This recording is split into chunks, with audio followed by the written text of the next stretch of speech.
मेरी उम्र 54 वर्ष है और मेरे पिताजी पिछले 53 वर्ष से लापता हैं।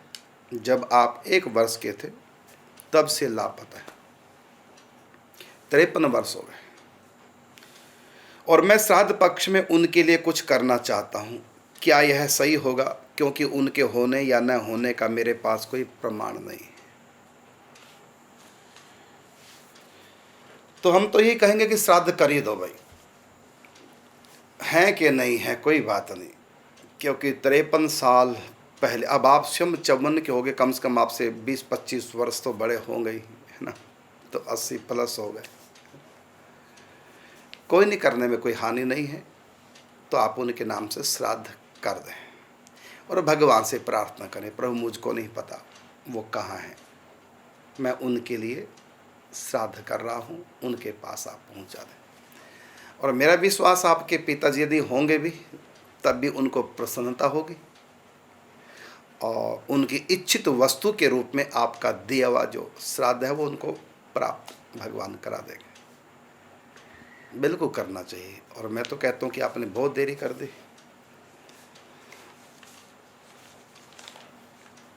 हाँ, अब प्रश्न आपने किया नहीं, लेकिन मैं अपनी तरफ से कह रहा हूँ, यदि श्राद्ध करना तो कौन सी तिथि को करेंगे आप? तो आप करेंगे चतुर्दशी तिथि को, 14 को, और या फिर अमावस को। दोनों में से एक तिथि आप चुनें और किसी तिथि को नहीं। वैसे नियम है कि श्राद्ध किसका कब करना चाहिए। जो शस्त्र अस्त्र से जिनकी मृत्यु होती है, एक्सीडेंट से मृत्यु होती है, विष खा के मृत्यु होती है, और आत्महत्या कर ली, या जल में डूब गए, या अग्नि में जल गए, सडनली मौत हुई, ऐसे, तो इन सब का श्राद्ध करना चाहिए 14 के दिन, चतुर्दशी के दिन। जिस दिन इनकी मृत्यु हुई उस दिन ना करके, तो इन सब के श्राद्ध 14 के दिन होने चाहिए। और जिनकी तिथि आपको याद ही नहीं है उन सब के श्राद्ध अमावस के दिन होने चाहिए। पूर्णिमा को भी कर सकते हैं, नहीं तो फिर अमावस को, जिनके आपको तिथियां याद नहीं। अब प्रश्न आया हमारे पास एक कि श्राद्ध की तिथि कौन सी माने, जिस दिन शरीर छूटा वो या जिस दिन संस्कार हुआ वो? इसका उत्तर है कि प्रथम पिंडदान जिस तिथि को हुआ हो वही श्राद्ध की तिथि मानी जाती है। प्रथम पिंडदान जिस दिन हुआ हो, चाहे मृत्यु के दिन हुआ हो चाहे वो अगले दिन हुआ हो, प्रथम पिंडदान किस तिथि को किया था।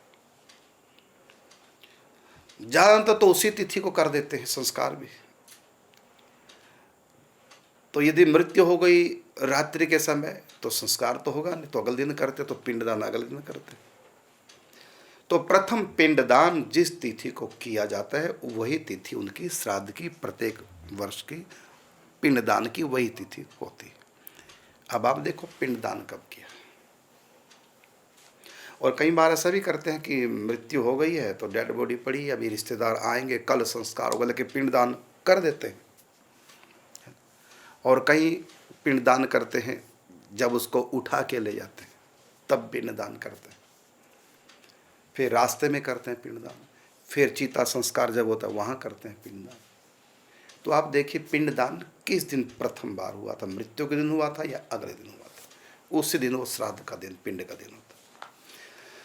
और एकादशी को यदि किसी की मृत्यु हो तो उसका श्राद्ध द्वादशी को करना चाहिए। हो सके तो संस्कार भी द्वादशी को ही करना चाहिए। एकादशी में यदि किसी की मृत्यु, एकादशी को संस्कार नहीं करते। कारण क्या? क्योंकि पिंडदान दी जाएगा संस्कार के समय, और पिंडदान अन्न दान करते नहीं एकादशी को, इसलिए एकादशी का कोई किसी की मृत्यु हो जाए तो द्वादशी को ही संस्कार करे, एकादशी को नहीं, और उसका श्राद्ध भी द्वादशी को ही होगा। तो मैं आपको कहना चाहूँगा कि आपने कहा था कि 53 वर्ष पहले, 53 वर्ष से लापता हैं, अब उनका श्राद्ध करना चाहते हैं, तो आप उनका श्राद्ध करेंगे चतुर्दशी के दिन, और अमावस के दिन भी कर सकते हैं।